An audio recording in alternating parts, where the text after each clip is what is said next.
तुका म्हणे माझे याची सर्व सुख तुका म्हणे माझे याची सर्व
सर्व कामे करी न सांगता साठविला राहे हृदय संपुष्टी बाहेर धाकुटी मूर्ती उभा मागण्याची आस पाहि मुखाकडे चिंतिल्या रुकडे मनोरथ साठविला राहे हृदय संपुष्टी बाहेर धाकुटी मूर्ती उभा तुका म्हणे जीव भाव देवा पायी तुका म्हणे जीव भाव देवा पायी ठेवून ते काही न मागती साठविला राहे हृदय संपुष्टी बाहेर धाकुटी मूर्ती नाथं वंदे पुनः पुनः वैराग्यस्य परा देहु क्षेत्र निवासिना तुकाराम महाराष्ट्र भक्तराज चतुष्टकं नमो ज्ञानेश्वरा निवृत्ती उदारा सोपान देवा मुक्ताबाई नमो त्रिभुवन पावनी आद्यत्रय जननी देवाची गंगा विशुद्धं नितपादस्पर्शं सर्ववेष्टितं जुम्बितं पुण्यस्थानं सराले स्थितं तं समाधिस्थं गुरुतिं नमामि गंगागिरियोगिराजं तपो ज्ञानवैराग्यभक्ति स्वरूपम् सदालंकृतं साधु संन्यास युगं मुखे वेदांत शास्त्रार्थगणितं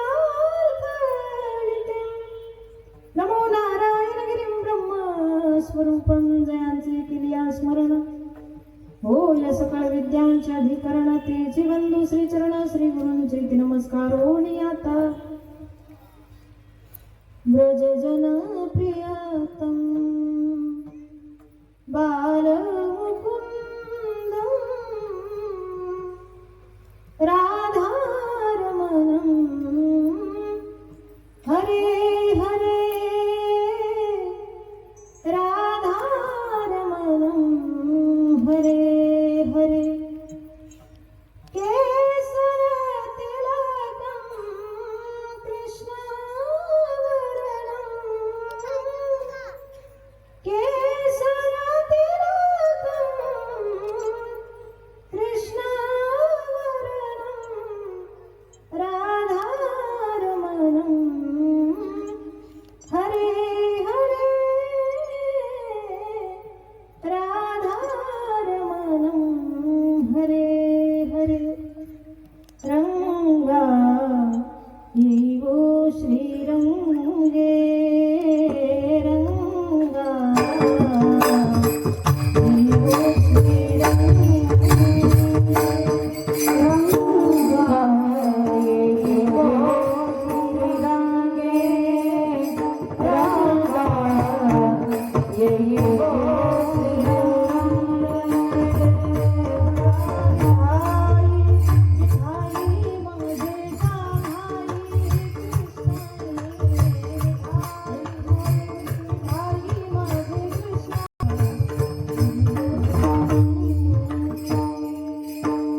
श्री संताचे माथा चरणावरी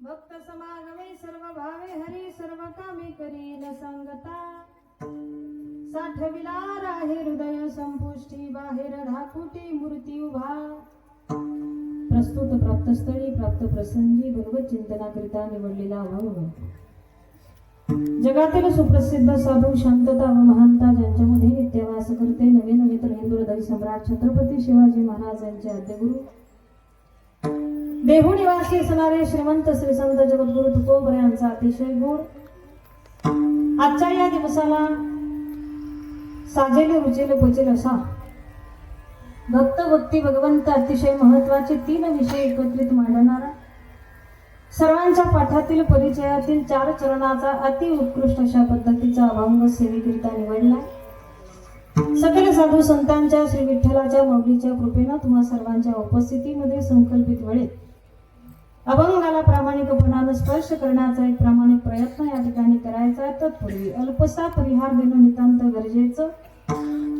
सालाबाद प्रमाणे 14 वर्षापासून 13 वर्षापासून या ठिकाणी गोड असा भव्य आणि दिव्य संबंध महाराष्ट्राचं भूषण वैभव असलेला एक वारकरी संप्रदायाला मिळालेलं गोड आणि अनमोल रत्न या तुमच्या भागामध्ये या ठिकाणी कार्य करण्याकरिता भगवंतानं जन्माला घालावा आणि विशेष करून पुरुषांसाठी तर आहेच संधी यामध्ये दुमत नाही पण महिलांसाठी विशेष संधी या ठिकाणी उपलब्ध आहे आधुनिक स्त्रीची आध्यात्मिक जागृती आणि या निमित्तानं सालाबाद प्रमाणे याही वर्षी मोठ्या आनंदानं संपन्न होत असलेला हा राज्यस्तरीय भव्य आणि दिव्य महिला अखंड हरिनाम सप्ताह इथे आल्यानंतर इथे ही भव्य दिव्यता तुम्हाला आम्हाला पाहायलाही मिळते अनुभवायला या ठिकाणी मिळते आदरणीय परमार्थ प्रेमी आपल्या जीवनातील अमूल्य असा वेळ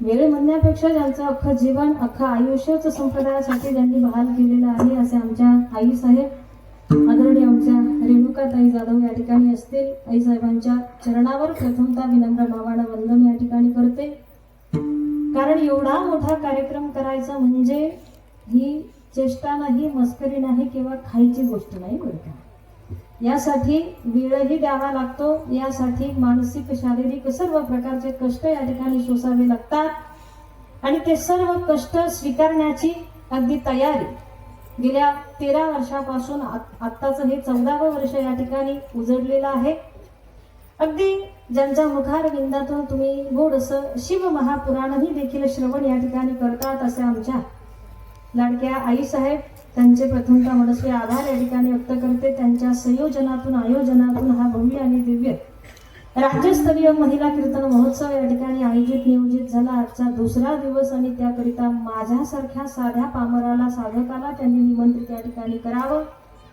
संपूर्ण ग्रामस्थ मंडळींचं विशेष सहकार्य आहे आयोजक संयोजक नियोजक कमिटी मंडळ ग्रामस्थ मंडळ आणि विशेष रूपाने आमचा संपूर्ण जाधव परिवार या ठिकाणी आहे अख्खाच्या अख्खा परिवार या कार्यक्रमासाठी धावपळ करतो वेळातला वेळ या ठिकाणी देतो या आदरणीय आमच्या श्यामदादांचे आमचे जनार्दन काकांचे सुद्धा मनस्वी आभार मी या ठिकाणी व्यक्त करते आपल्या या सप्ताहासाठी महिला मंडळांचं विशेष योगदान या ठिकाणी पाहायला मिळतं या संपूर्ण कार्यकरी महिला या ठिकाणी आहेत तुम्हाही सर्वांच्या चरणी विनम्र भावानं वंदन आहे आमच्या 2ही विनेकरी आजी असतील त्यांच्याही चरणी विनम्र भावानं वंदन या ठिकाणी आहे श्रवण करण्याकरिता अगदी बहुसंख्येनं महिला वर्ग पुरुष वर्ग आबाल आणि वृद्ध सर्वांची मोठी गोड उपस्थिती आहे तुम्हाही सर्व सुज्ञानी तज्ञ मंडळींच्या चरणी विनम्र भावानं वंदन या ठिकाणी करते गोड मृदंगाची साथ संबंध महाराष्ट्राचं भूषण वैभव आणि संप्रदायाला मिळालेले एक अनमोल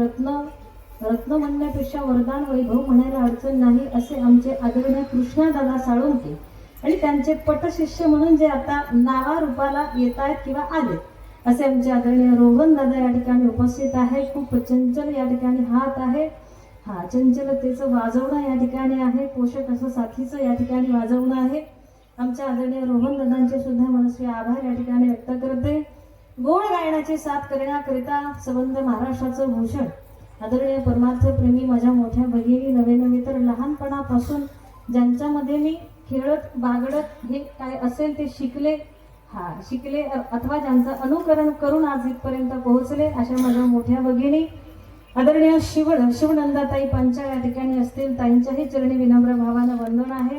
आदरणीय दुसऱ्या आमच्या गायनाचार्य ताई असतील, काय नाव, द्वारकाताई या ठिकाणी उपस्थित आहेत, ताईंच्याही चरणी विनम्र भावानं वंदन. इकडे आमचं गोड महिला मंडळ आहे, इकडे सर्व सुज्ञानी तज्ञ मंडळ श्रवण करण्याकरिता उपस्थित आहे. सुंदर अगदी साऊंड सर्व्हिस या ठिकाणी आहे. ज्याला जसा हवा पाहिजे आवाज या ठिकाणी आमचे दादा देतात, त्यांचे देखील मनस्वी आभार या ठिकाणी व्यक्त करते. युट्यूबचे चॅनल आपल्याकडे या ठिकाणी उपस्थित आहे. गजर मुक्ताबाईचा आणि विदर्भ वारकरी सेवा दोनही चॅनलची गुड उपस्थिती आहे. आदरणीय आमचे गजाननजी महाराज गायकवाड या ठिकाणी असतील, आदरणीय आमचे दुसरे भाऊ या ठिकाणी असतील.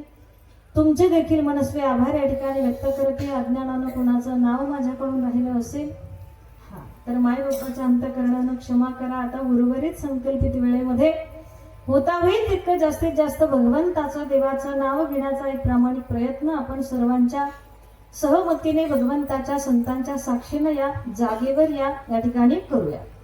अगदी सेवेकरिता निवडलेला अभंग माझ्या तुकोबरायांचा आहे. अतिशय मार्मिक महत्वाचं आणि सुंदर गोड असं चिंतन तुकोबराय आज आपल्या समोर या ठिकाणी ठेवतात. आजच्या अभंगामध्ये भक्तीही तुकोबराय सांगतात, आजच्या अभंगामध्ये भगवंताचंही वर्णन करतात आणि आजच्या अभंगामध्ये थोडस विशेष रूपानं महत्व दिलं ते भक्त या शब्दाला तुकोबराय म्हणतात. भक्त समागमे सर्व भावे हरी. तुम्ही आम्ही प्रत्येक जण इथपर्यंत कीर्तनापर्यंत येऊन पोहोचलो. कुठेतरी आमच्या मनामध्ये आस आहे, कुठेतरी आमच्या तुमच्या मनामध्ये इच्छा आहे की कीर्तनाला गेल्यानं, भजन केल्यानं, तिथे हरिपाठात नाचल्यानं, पावली घेतल्यानं किंवा कथा ऐकल्यानं काय होईल, देवाची आमची कदाचित भेट या ठिकाणी होईल. असा मानस, अशी इच्छा धरून तुम्ही आम्ही आज धर्ममंडपामध्ये या ठिकाणी येतो. मग कीर्तन श्रवण केल्यानं, भजन केल्यानं, कथा ऐकल्यानं, हरिपाठ केल्यानं देवाची आमची भेट होते. अर्थात देव आम्हाला पाहायला मिळतो, देव आम्हाला अनुभवायला या ठिकाणी मिळतो. पण तुकोबराय आजच्या अभंगामध्ये अगदी स्पष्टपणे तुकोबराय देवाचा पत्ता तुम्हाला आम्हाला या ठिकाणी सांगतात की देव जर पाहायचा असेल तर कुठे जा, तुम्ही भक्तांच्या सहवासामध्ये जा, संतांच्या सहवासामध्ये जा आणि त्या संतांच्या भक्तांच्या समागमामध्ये सर्व भावानं वास करणारा विश्वाचा मालक तुम्हाला तिथे गेल्यानंतर अनुभवायला या ठिकाणी मिळतो.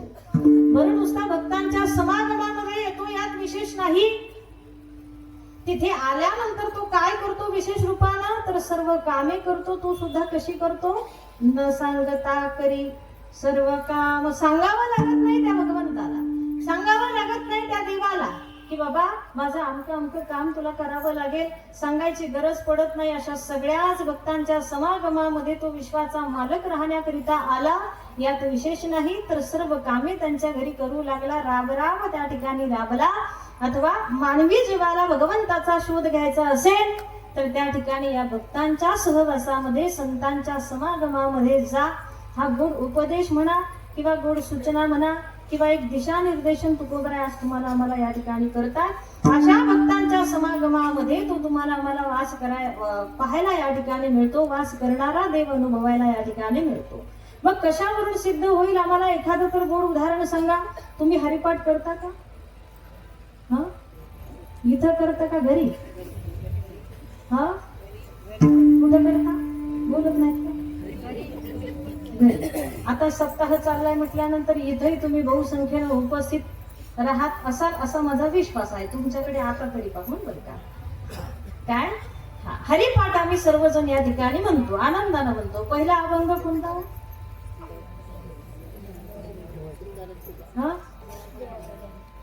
देवाची आहे वारी. त्याचं शेवटचं चरण काय आहे? मी तुमची परीक्षा घेत नाही, माझे कामाचं आहे म्हणून बोलते मी. अतिशय गोड आणि उत्तम उदाहरण त्याचं कुठे जर सांगितलं असेल तर हरिपाठातल्या पहिल्या अभंगाच्या शेवटच्या चरणात सांगितला तो आविष्कार.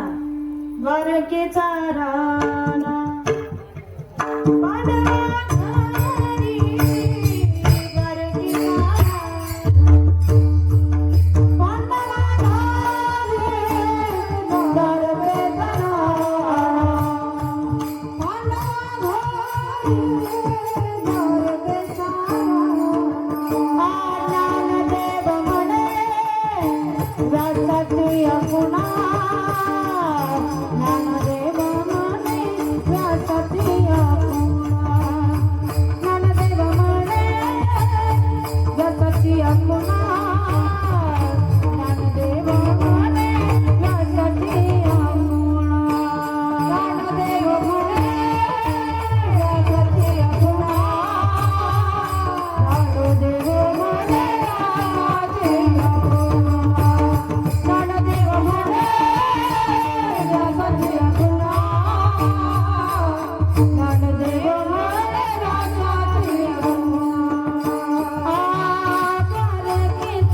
विश्वाचा जगाचा चालक मालक असलेला भगवान परमात्मा कुठे राहण्याकरिता आला? द्वारकेचा राणा पांडवा घरी. मग अशी काय तयारी केली पांडवांनी की विश्वाचा जगाचा मालक त्यांच्या घरी राहण्याकरिता आला? आता साधा एखादा मंत्री जरी गावात यायचा झाला तर किती तयारी करावी लागते पुरुष मंडळ? तुमच्या गावात येत नाही हा? रॅली काढावी लागते, डीजे लावावा लागतो, कितीतरी नाना प्रकारची तयारी त्याकरिता करावी लागते. मग विश्वाचा मालक ज्या घरामध्ये राहण्याकरिता येतो अशा लोकांनी काय तयारी केली असावी? तर बघा, एक विरोधाभास तुम्हाला आम्हाला या ठिकाणी पाहायला मिळेल. आम्ही वास करतो त्या युगाचं नाव काय हो? आता सध्या चालू असलेलं युग कुठलं आहे? कलियुग. भगवान कृष्ण परमात्म्याचा अवतार झाला त्या युगाचं नाव काय? द्वापार युग. द्वापार युग हे देवाचं युग आहे, चांगलं युग आहे. ज्या युगामध्ये आम्ही राहतो त्या युगाचं नाव कलियुग असं आहे. आणि कलियुगाच्या बाबतीत आम्ही असं आजवर ऐकत आलोय की कलियुगानं केलं धर्माचं वाटोळ. तुम्ही ऐकलं नाही अजून? काय? कलियुगाने केले धर्माचे वाटोळे. या कलियुगाबाबत आम्ही असं ऐकत आलो आजवर. द्वापार युग हे देवाचं युग आहे. विरोधाभास जर पाहायचा झाल्यास तुम्ही थोडस लक्ष देऊन ऐका बरं. द्वापार युग हे देवाचं युग आहे, चांगलं युग आहे. ज्या युगामध्ये आम्ही राहतो हे वाईट युग आहे. या युगामध्ये धर्माचं वाटोळं झालेलं आहे. तरी वाईट कलियुगामध्ये एखाद्या स्त्रीनं एक पती केला तर लोक चांगलं म्हणतात की वाईट म्हणतात? बोला, पटपट बोला, आपल्याकडे वेळ नाही. एखाद्या स्त्रीनं एक पती केला की लोक चांगलं म्हणतात की वाईट म्हणतात? चांगलं म्हणतात. वाईट कलियुगामध्ये एखाद्या स्त्रीनं एक पती केला तर लोक चांगलं म्हणतात, एकापेक्षा अनेक केली तर चांगलं म्हणतात की वाईट म्हणतात? वाईट म्हणतात. कलियुग हे वाईट युग आहे. तरी एका स्त्रीनं एकापेक्षा अनेक पती केले तर त्या युगामध्ये त्या स्त्रीला वाईट म्हटलेलं आहे. द्वापार युग हे देवाचं युग आहे, चांगलं युग आहे. तरी द्रौपदीचे किती होते? किती होते? तरी व्यासांनी सांगितलंय द्वारकेचा राणा. काय? द्वारकेचा राणा अशाच पांडवांच्या घरी राहण्याकरिता आला. ठीक आहे. वाईट कलियुगामध्ये एखाद्या अविवाहित मुलीला लग्नाच्या अगोदर जर मुलबाळ झालं तर लोक चांगलं म्हणतील का वाईट म्हणतील? वाईट कलियुगामध्ये एखाद्या अविवाहित मुलीला लग्नाच्या अगोदर जर लेकरू बाळ झालं, मूल बाळ झालं तर लोक वाईट म्हणतात. द्वापार युग हे देवाचं युग असताना देखील कुंतीला कर्ण कधी झाला? एक जुना अभंग आहे बरं का, तुमच्याकडे म्हणतात की नाही मला माहित नाही, गाथ्यातला नाही माथ्यातलाच आहे, पण त्याचा भाव फार गोड आहे. कर्ण हा पांडवा पहिला, सांगती कुंती कृष्णाला, सांगती कुंती कृष्णाला, कर्ण हा पांडवा पहिला. कर्ण कसा आहे? पांडवांच्याही अगोदर म्हणजे लग्नाच्या अगोदर जन्माला आलेलं हे कुंती मातेचं बाळ आहे, तिचा पुत्र या ठिकाणी आहे. द्वापार युग हे देवाचं युग असताना देखील लग्ना अगोदर कुंती मातेला कर्ण या ठिकाणी झाला. तरी अशाच पांडवांच्या घरी कोण राहण्याकरिता आला? द्वारकेचा राणा पांडवा घरी. हा, या वाईट कलियुगामध्ये भावाभावात जर भांडण चाललं तर तसं पाहायला गेलं तर आम्हाला आनंदच होतो, पण नियम आहे. हा काय वैर असेल, भांडण असेल, हा तर वाईट वाटतं लोकांना. पण द्वापार युग हे देवाचं युग आहे आणि कौरव आणि पांडव सतत 24 तास एकमेकांना मारायला टपलेले या ठिकाणी आहेत. तरीही व्यासांनी सांगितलं, मौली ज्ञानोबराय वर्णन करतात की अशाच पांडवांच्या घरी विश्वाचा मालक अर्थात तो द्वारकेचा राणा राहण्याकरिता आला. मग असं काय त्या पांडवांनी केलं, अशी काय तयारी त्यांच्याकडे होती? तर त्यांच्याकडे इतरत्र कुठलीच तयारी आम्हाला पाहायला मिळत नाही. त्यांच्याकडे फक्त एक साधन होतं. ते साधन कुठलं? तर पहाते पांडव अखंड वनवासी, तरी त्या देवासी आठवी तरी त्या देवासी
श्रीकृष्ण परमात्म्याचा त्यांनी जीवनामध्ये पडू दिला नाही.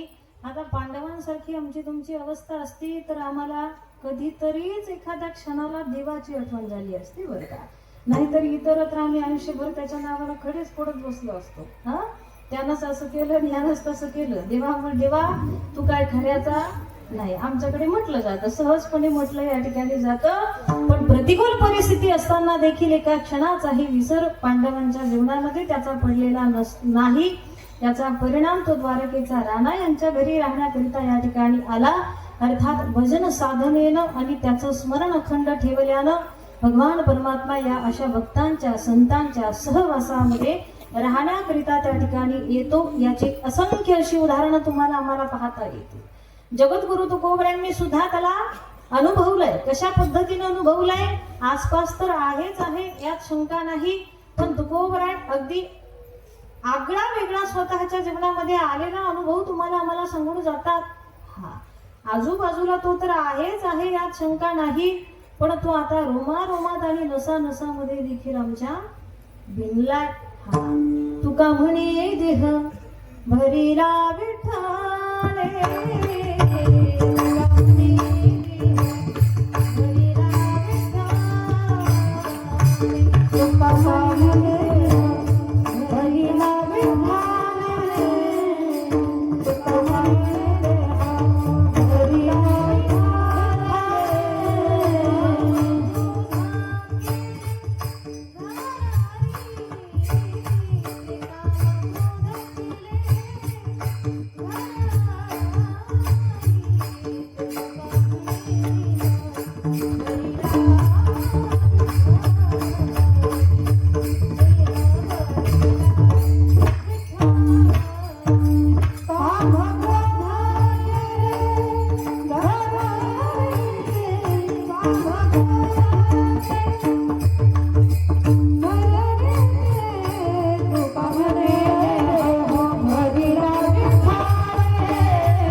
कशाच्या माध्यमातून कशाच्या सहवासातून या ठिकाणी शक्य झालं.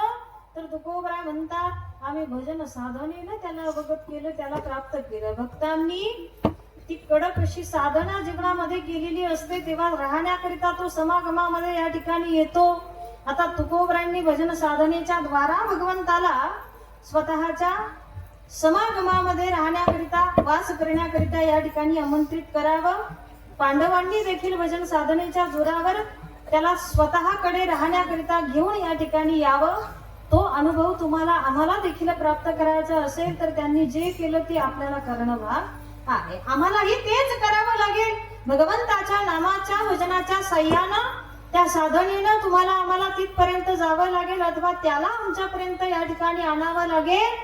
मग भजन करा असा आग्रह तुकोबरा आदी करून सकल संत तुमच्या आमच्याकडे या ठिकाणी करतात. आता भजन करा ठीक आहे, त्यांचं ऐकून आम्ही भजन करतो, पण त्यांनी केलं तसं करत नाही बरं का.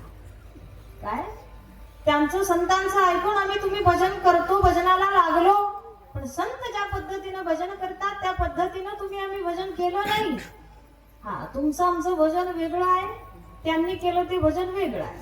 आपलं भजन असं आहे, इतकं अभिमानानं अहंकारानं तुडुंब भरलेलं भजन आहे तुमचं आमचं. हा, आम्ही भजनामध्ये जाऊन बसलो की आम्हाला मान मिळाला पाहिजे, आमच्या गेल्या गेल्या गळ्यात एखाद्याला टाळ आणून दिला पाहिजे, गेल्या गेल्या आमच्या समोर माईक दिला पाहिजे, गेल्या गेल्या आम्हाला म्हणा असा आग्रह केला पाहिजे, तरच आम्ही शेवटपर्यंत बसतो. नाही तर आम्ही लगेच तिथून निघून येतो. कसं राग राग मी गेलो, मला मनच नाही म्हणलं, मला टाळच नाही दिला, मला माईकच नाही दिला, असं तुमचं आमचं भजन आहे. कुठल्या तरी वेगळ्या स्थितीला नेऊन ठेवलेलं सध्याचं भजन या ठिकाणी म्हणता येईल. हा, पण माझ्या तुकोबरायांनी विशिष्ट आणि गोड अशा पद्धतीनं त्यांच्या जीवनामध्ये असलेलं भजन करावं, आणि त्या भजनानं त्यांना काय त्यांच्या हाती लागलं ते सुद्धा गोड अनुभव तुमच्या आमच्या समोर त्यांनी व्यक्त या ठिकाणी करावा. मुळात आपण जे भजन करतो ते फार निराळं आहे. माझ्या तुकोबरायांनी केलं ते भजन फार निराळं आहे. कुठल्या विशिष्ट अशा पद्धतीनं तुकोबराय भजन करतात. तो का म्हणे आम्हा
एकांताचा वास ब्रह्मी ब्रह्मरस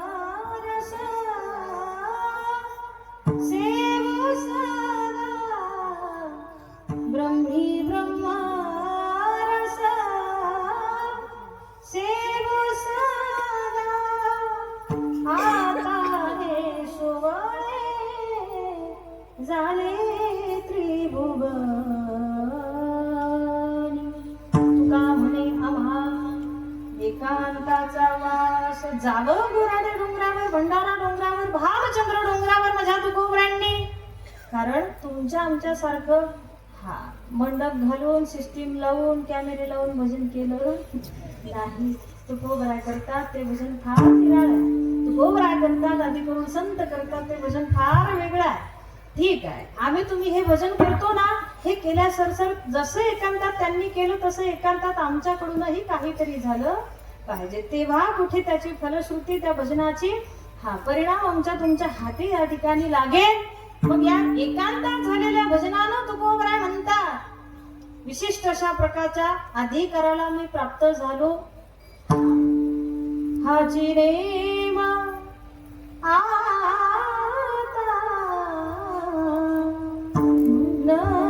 रे मागारी बैसले शेजारी बैसले शेजारी गोविंदाचे हाची रे मा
साधनेचा अवलंब आम्ही आमच्या जीवनामध्ये केलाय, त्या भजन साधनेनं तो भवसागरातून तारणारा भगवान परमात्मा जो कान्हा आहे ना, तो आम्हाला कधी एकदा भेटेल ही तळमळ त्या भजनानं अंतःकरणामध्ये निर्माण होते. आणि सर शेवट भजनाचा परिणाम पाहायला मिळाला. बैसले शेजारी गोविंदाचे, हा त्याच्या शेजारी आम्हाला जणू काही जागा मिळाली. हा परिणाम आमच्या हाती भजनानं लागला, म्हणून हा चिनेम आता न फिरे माघारी. जो चालत आलेला अटळ असा नियम आम्ही आमच्या जीवनामध्ये बनवला. कशाचा? भजनाचा. काही झालं, कितीही प्रतिकूल परिस्थिती येऊ द्या, पण भजन आमचं खंड पडता कामा नये. अखंड असलेलं हे भजन तुकोबरांच्या जीवनामध्ये या ठिकाणी आहे. आता मला सांगा, असं भजन आम्ही केलंय का कधी? करतही नाही, तशी मानसिकताही नाही, आणि मग पाहिजे तेव्हा जो परिणाम आम्हाला अपेक्षित आहे तो मिळत नाही. कारण आम्हाला तुम्हाला काय करायचं पार्ट टाइम करायची सवय लागली बरं का. मिळालाच वेळ तर आम्ही कीर्तनाला जातो, झालाच मूड तर आम्ही भजनाला जातो बरं का. जर मूड नसेल, इच्छा नसेल, तर आम्ही त्याला एवढं महत्व देत नाही. इच्छा झाली, भावना झाली तर आम्ही कीर्तनाला येतो, भजनाला येतो. पण तुकोबरांनी मात्र असा अविरतपणे भजनाचा नियम आपल्या जीवनामध्ये या ठिकाणी बनवून ठेवलाय. त्याच्यामुळे तो सुद्धा त्यांना अनुभवायला मिळाला, साध्य या ठिकाणी करता आला, जो आजवर तुम्हाला आम्हाला करणं शक्य झालं नाही. याला एकच कारण आहे, लटिका व्यवहार सर्व हा संसार करतो तुम्ही आम्ही. मग संसार करून करून करून करून किती त्याचा परिणाम हाती लागतो, किती त्याच्या ठोकरा बसल्या, तरी सोडायची तयारी आमची होत नाही. बरं, सोडा असाही काही आग्रह नाही, मानस नाही संतांनी व्यक्त केलेला, पण तो करावा कसा याची पद्धती मात्र जाणीवपूर्वक संत तुम्हाला आम्हाला सांगताय. भजनाची जोड, अध्यात्माची, परमार्थाची, भक्तीची जोड त्या भजनाला, संसाराला देऊन जर आम्ही तो संसार केला, तर निश्चित तुकोबरांच्या संसारासारखा, जीवनातल्या मिळालेल्या परिणामासारखा आम्हाला सुद्धा आमच्या जीवनातला परिणाम आमच्या हाती या ठिकाणी लागल्याशिवाय राहणार नाही. पण आमचं मात्र हे वर्म आतापर्यंत चुकत आलेलं आहे. आम्ही मरमर करून फक्त आणि फक्त संसार केला, भगवंताला कधी भजलो नाही, त्याचं कधी चिंतन केलं नाही, त्याला कधी आठवलं नाही. आणि या खोट्या संसाराचा जेव्हा परिणाम आमच्या हाती लागला, तेव्हा माणसं सुद्धा मिळानात रडायला. काय परिणाम हाती लागतो सर शेवट या संसाराचा. कारण संसार सांगितलाय कसा, सगळ्यांना माहितीये. सुखाचा विचार नाही कोठे, सुख नावाची गोष्ट दुःख बांधवडी आहे. हा संसार खूप सारी प्रमाण पातळी केली, आजवर ऐकतही आम्ही आलेलो आहोत. पण या संसारापासून कशी सुटका करून घ्यावी अथवा कुठल्या पद्धतीनं तो संसार करावा, हे मात्र आजवर आम्हाला समजलं नाही असं म्हणायला हरकत नाही. कारण संसार करता करता भगवंताची आठवण आम्हाला आहे का, हा परीक्षणाचा विषय आहे. मग ती आठवण आम्हाला जर राहिली तर निश्चित तो आम्हाला संकट समयी सोडवायला आल्याशिवाय राहणार नाही. कारण फक्त आणि फक्त जर संसार केला तर संसाराचा परिणाम तो संसार दाखवल्याशिवाय राहणार नाही. आणि फक्त संसार जर करत असाल तर दुःखाशिवाय पदरी काहीच परिणामाला या ठिकाणी लागणार नाही, हाती लागणार नाही, पदरी पडणार नाही.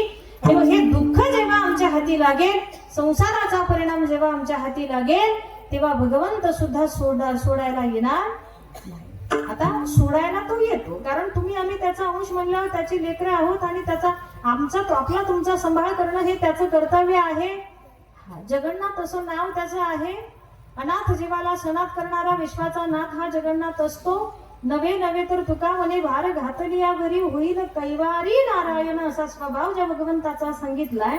नाही आयुष्यभर ज्याला आठवलं तरी तो कैवारी व्हायला त्या ठिकाणी हजर राहतो. हे मात्र त्याचं ब्रीद आहे, हे मात्र त्याचं दिलेलं त्यानं वचन या ठिकाणी आहे. मग जीवनभर जर संसार केला, कधी वाईट प्रसंग आला, दुःखाची गोष्ट घडली, न पेलणारं संकट उभं राहिलं, म्हणजे संसाराचा परिणाम हाती लागला, तर शेवटचा पर्याय म्हणून जीवन नाहीसं करतात. काही लोक काय करतात, आत्महत्या करतात, जीवन नाहीसं करायचं ठरवतात, जेणेकरून आता आलेल्या संकटातून मुक्तता मिळेल. पण माझं एक वाक्य या ठिकाणी लक्षात ठेवा, कधी अशी वेळ आली, कधी असं संकट आलं ज्यातून कुणी सोडवण्याची ताकद या ठिकाणी ठेवत नाही.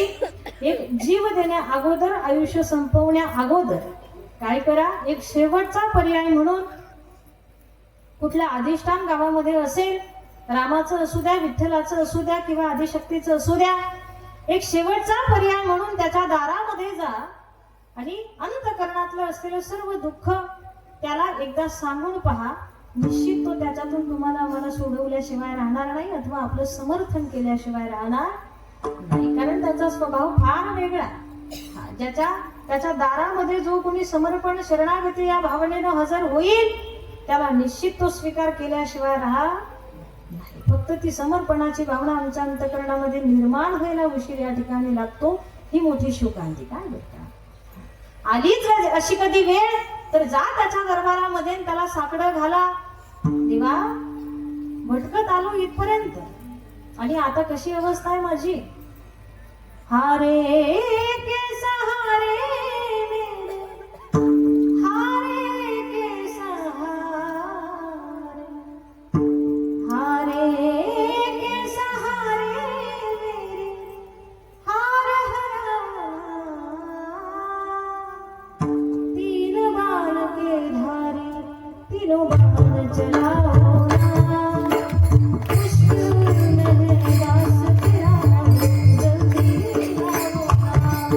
तीन बाण के धारे, तीनों बाण चलाओ ना, मुश्किल में दास तेरा जल्दी आओ ना.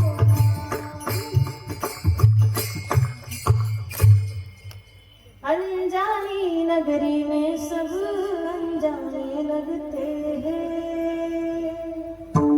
अवस्था भाग्य जीवाची बघा.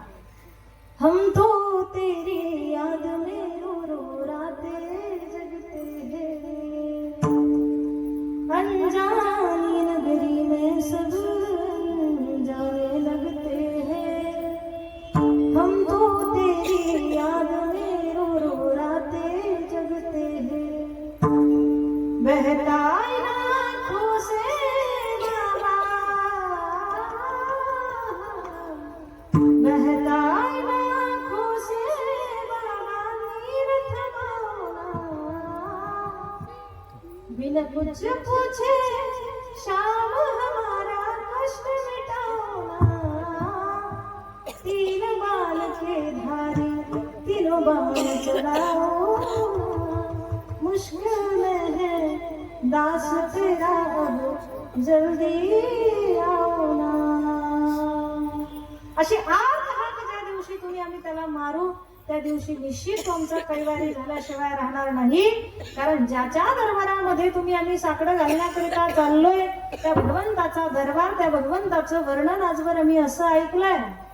दरबार में बंसी वाले के,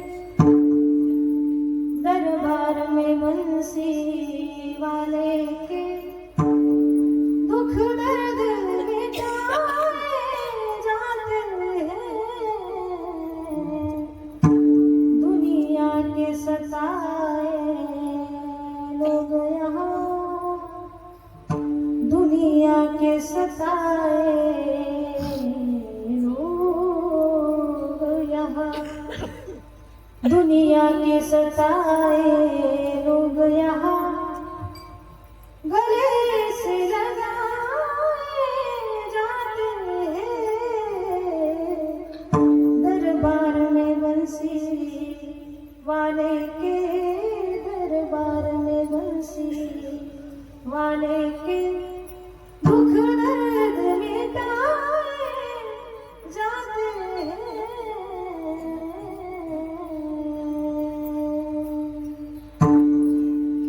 संसारामध्ये कुठल्याच नात्यावर, कुठल्याच लोकांवर आपला इतका निर्धार नसावा, इतका विश्वास नसावा जितका विश्वास आम्ही त्या विटेवरच्या विठ्ठलावर अथवा त्या कृष्णावर, कान्हावर आमचा या ठिकाणी असावा. तयार झाला पाहिजे ती मानसिकता, ती भावना आमच्या भजनाच्या माध्यमातून आम्हाला तयार करता आली पाहिजे, निर्माण करता आली पाहिजे. कारण ज्याची भक्ती आम्ही करतोय तो अखंड आमच्याही हृदयामध्ये वास करतो, पण आजवर त्याशी आमची ओळख होणं शक्य झालं नाही. ती ओळख मात्र संत या ठिकाणी करून घेतात. भक्तिशास्त्राच्या नियमाला अनुसरून या ठिकाणी भक्तांनी संतांनी भक्ती या ठिकाणी करावी आणि त्या भक्तीचा आगळा वेगळा आणि मोठा आविष्कार त्यांच्या जीवनामध्ये त्यांना अनुभवायला या ठिकाणी मिळाला की भक्तिशास्त्राच्या नियमाला अनुसरून संतांनी भक्ती केली, भक्तांनी भक्ती केली आणि मग त्याचा परिणाम काय रूपानं त्यांच्या समोर या ठिकाणी आला की जगाचा असलेला विश्वाचा चालक मालक भगवान परमात्मा राहण्याकरिता त्यांच्या समागमामध्ये या ठिकाणी आला. हेच तुकोबराय अभंगाच्या प्रथम चरणामध्ये सांगताय. भक्त समागमे हृदयात गंगोत्री, तापलेला राजे हृदयात गंगोत्री.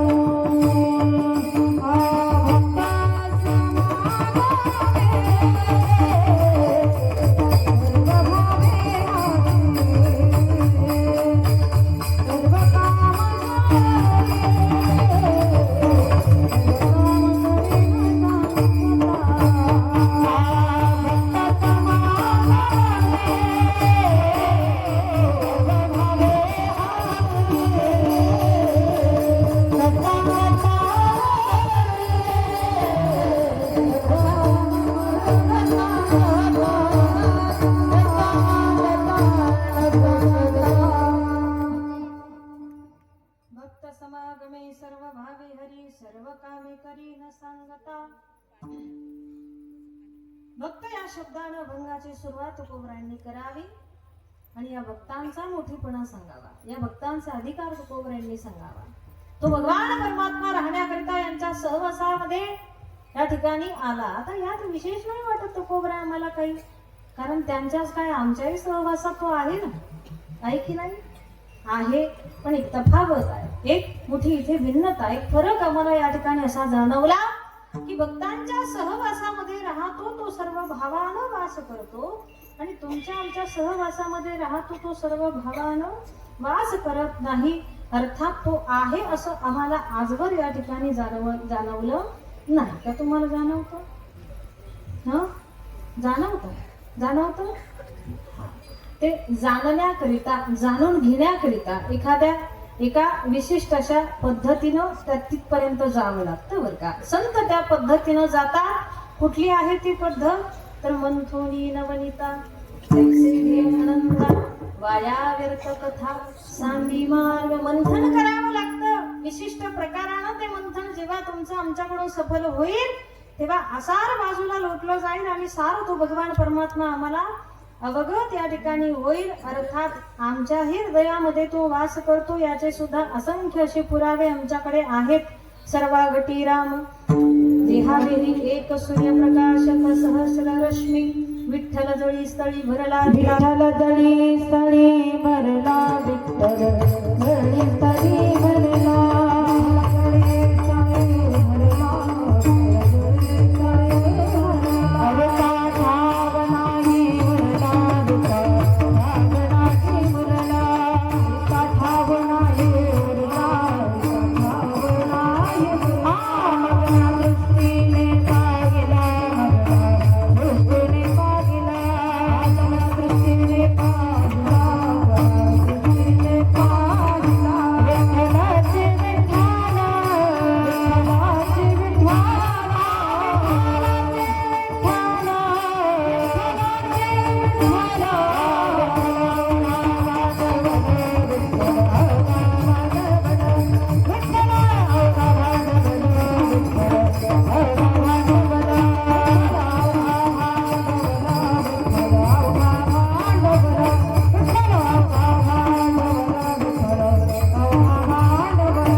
पण ते बघण्याची सुद्धा एक विशेष प्रकाराने दृष्टी असते बरं का.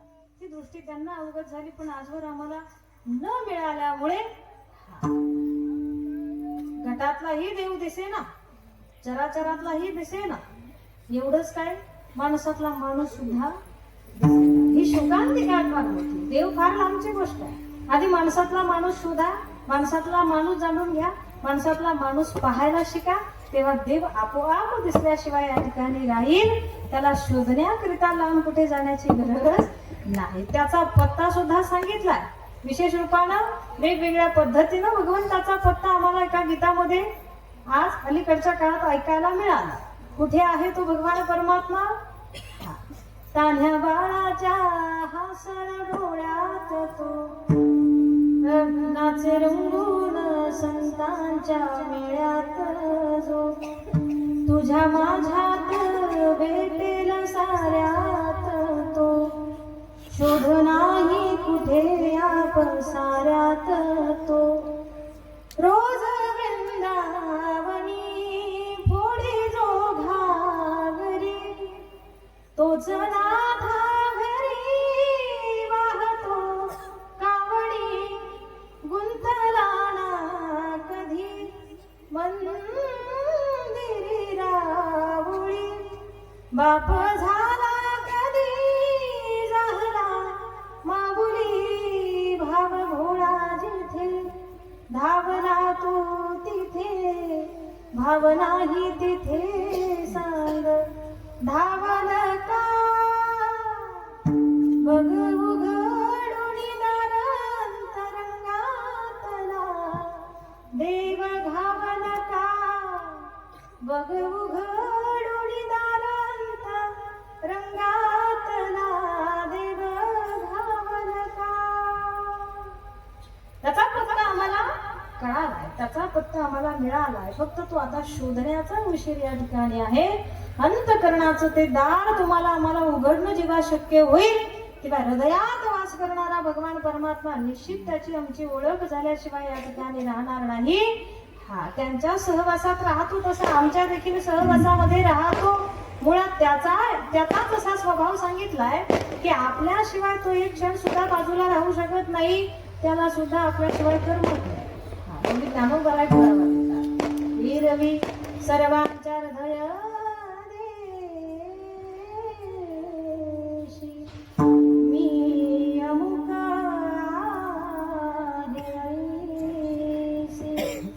बुद्धी स्फुरे ते वस्तू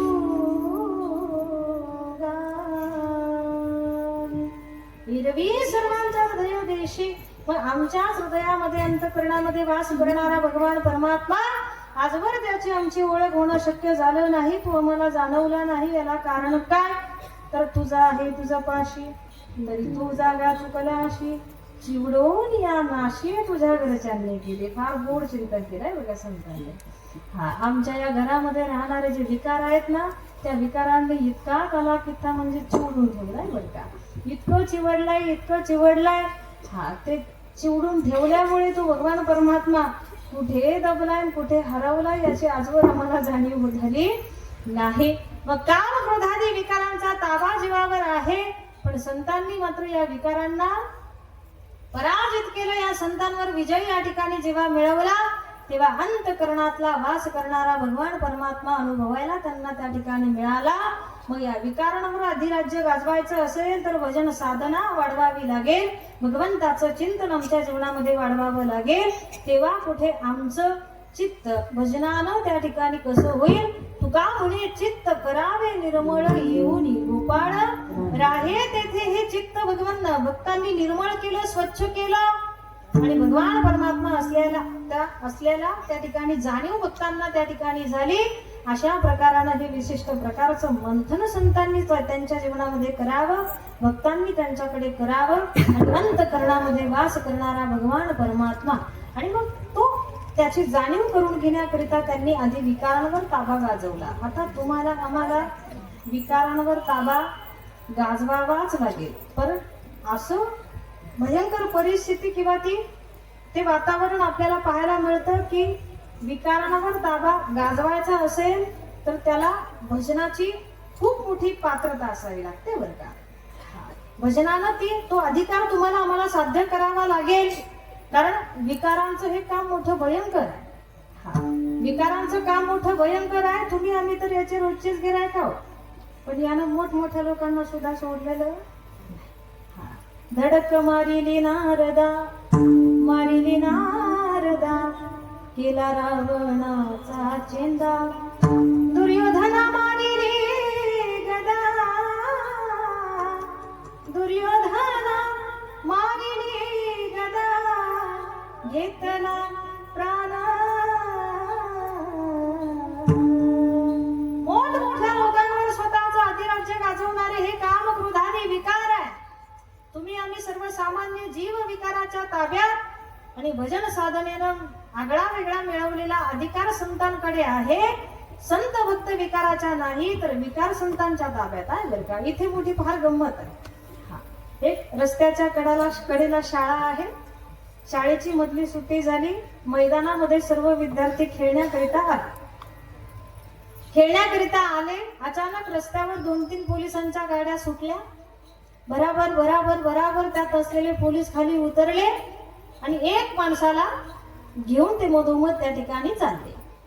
पळत एक विद्यार्थी सरांकडे गेला. सर, बाहेर काहीतरी विचित्र प्रकार घडतोय, चला पटकन तुम्ही. सरांना घाई बोलून आणलं.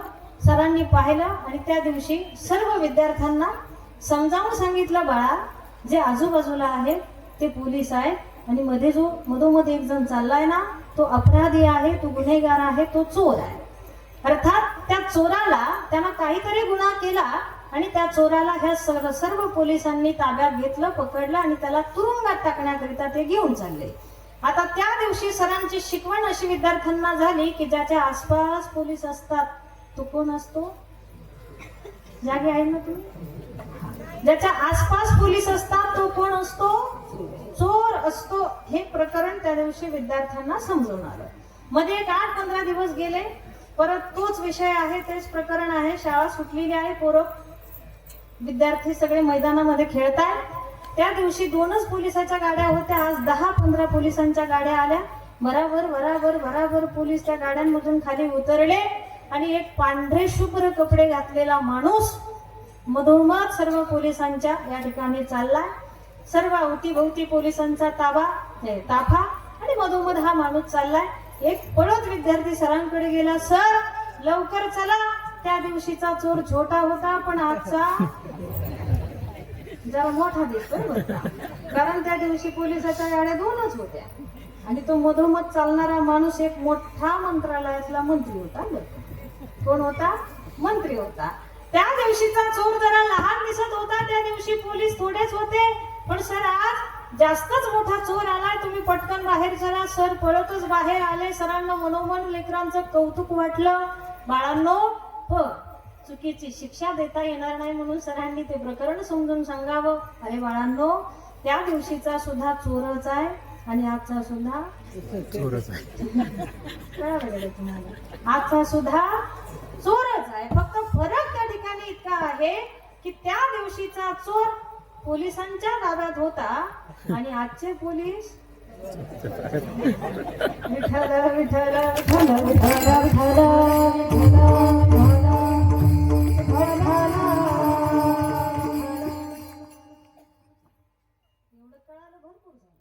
विकारांची गंमत तशीच आहे बरं का. तुम्ही आम्ही विकारांच्या ताब्यात आहोत आणि हे विकार मात्र भक्तांच्या संतांनी त्यांनी आपल्या स्वतःच्या ताब्यात घेतलेले आहेत.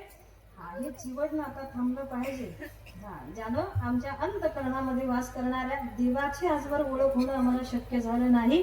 अव्यक्त भावनेतला देव या भक्तांनी हे मंथन करावं विशिष्ट प्रकारचं आणि त्या ठिकाणी तो व्यक्त स्वरूपाला आणावा.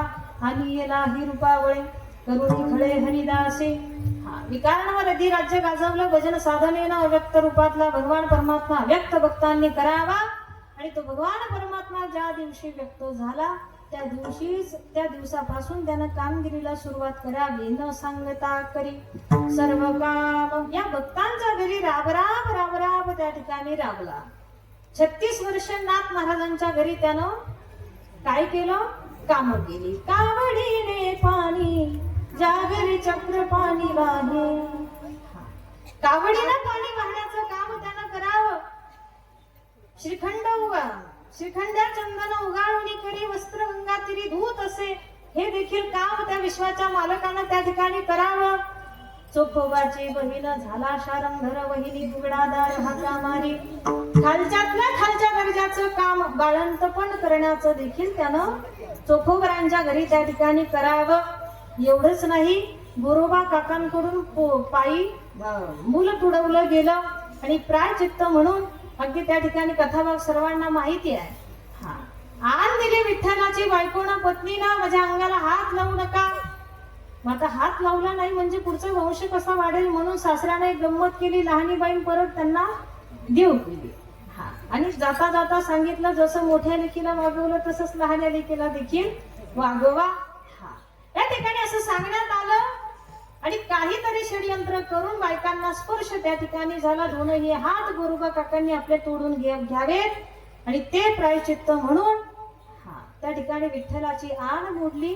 दोनही हात तोडून घेतले आणि गोरोबा काकांच्या घरी सुद्धा आता यांचं कुटुंब कसं चालणार म्हणून जबाबदारी त्यानं त्याच्यावर घ्यावी आणि तिथे सुद्धा मोडके घडू लागायला त्यानं त्या ठिकाणी फिरत्याचा कावरती देशी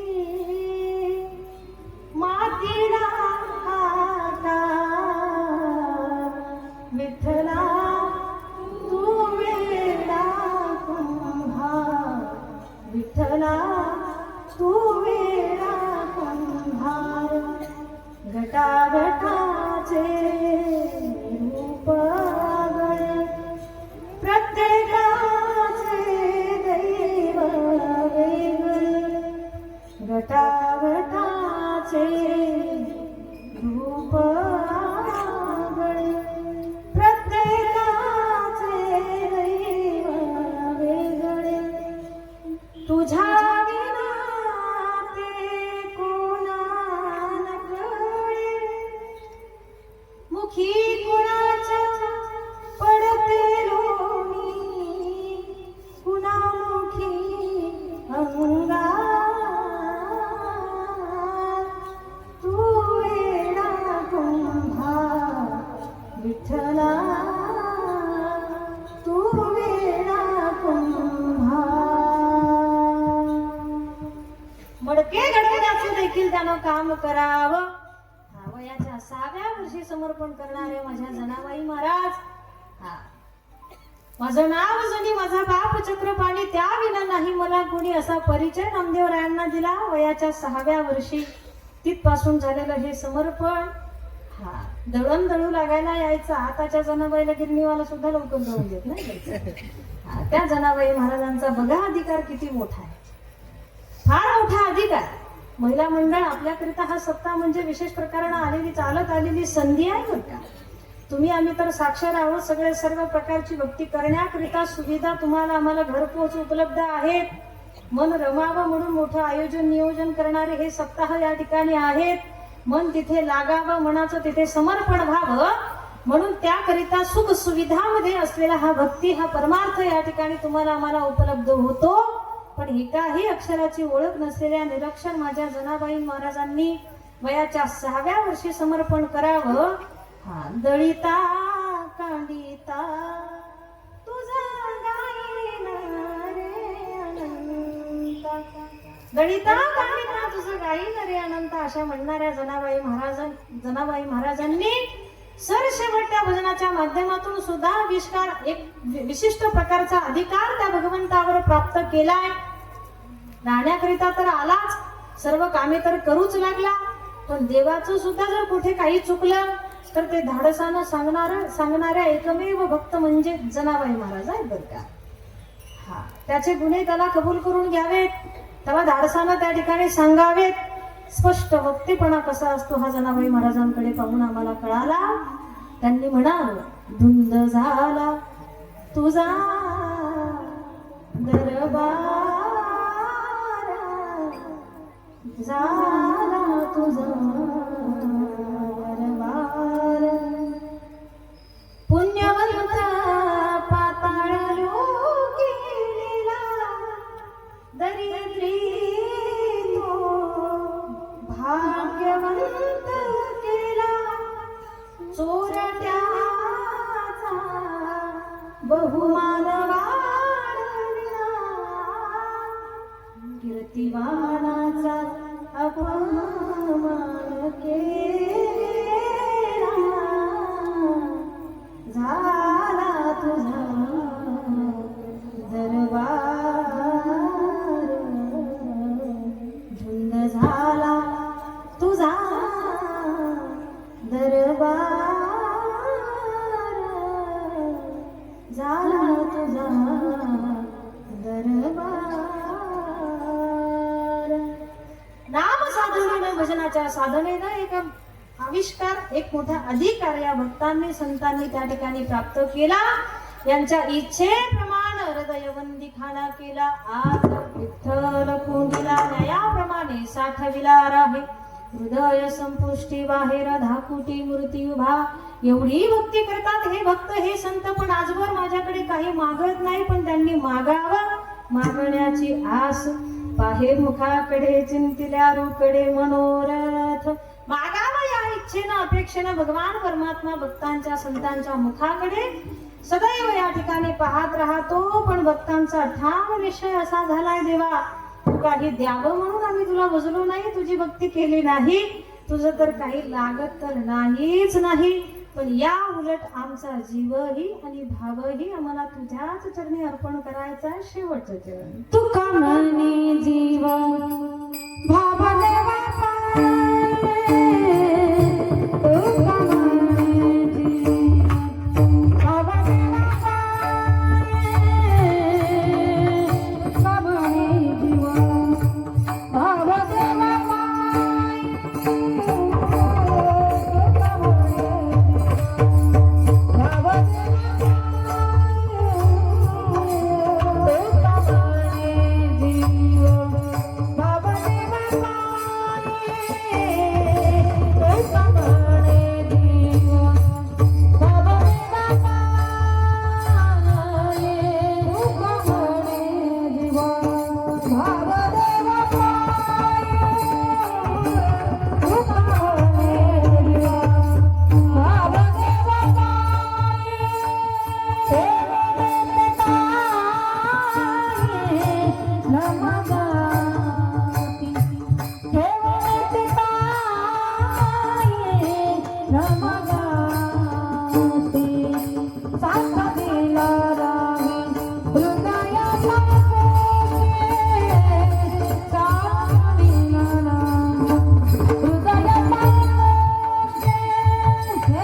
साथ संगत करणाऱ्या सर्व वारकऱ्यांचे गुरुदेवता आभार. सर्वांच्या चरणी विनम्र भावानं वंदन. या सर्व संधी तुमच्या आमच्यासाठी या ठिकाणी उपलब्ध करून देणाऱ्या आमच्या आईसाहेबांच्या चरणी देखील विनम्र भावानं वंदन. आणि बहुसंख्येनं या ठिकाणी उपस्थिती लावून तुम्ही आईसाहेबांना अगदी प्रेमानं अशी साथ या ठिकाणी देतात. तुमचं सुद्धा करावं तितकं कौतुक कमीच या ठिकाणी आहे. या ठिकाणी तुमचे देखील सर्वांचे मनस्वी आभार. अज्ञानानं कुणाचं नाव राहिलं असेल, माय बापाच्या अंतकरणानं क्षमा या ठिकाणी असावी. संकल्पित वेळ असलेली वेळ आपली संपुष्टात आलेली आहे. एक अर्धा मिनिट अजून मी तुमच्या समोर उभी आहे. त्या अर्धा मिनिटामध्ये गोड भजनाचा आनंद तुम्हाला मला घ्यायचा आहे. आतापर्यंत तुम्ही केलं की नाही मला माहीत नाही, मी एवढं विशेष लक्ष दिलं नाही, पण आतापर्यंत आता मात्र तुम्हाला जाणीवपूर्वक एक अर्धा मिनिट भजन करायचं आहे. ते करण्याकरिता हात असेल तर मोठ्या प्रेमानं आनंदानं वर करा आणि माझ्यासोबत माझ्या समवेत अगदी भजनाचा प्रसन्नतेनं आनंद या ठिकाणी लुटा. हात असेल तर घ्या, नसेल तर आग्रह नाही, जबरदस्ती. ज्ञानदेव तुकाराम, ज्ञानदेव तुकाराम, ज्ञानदेव तुकाराम, ज्ञानदेव तुकाराम.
2 मिनिटं सर्वांनी, आज न सांगता सर्व शांत आहेत.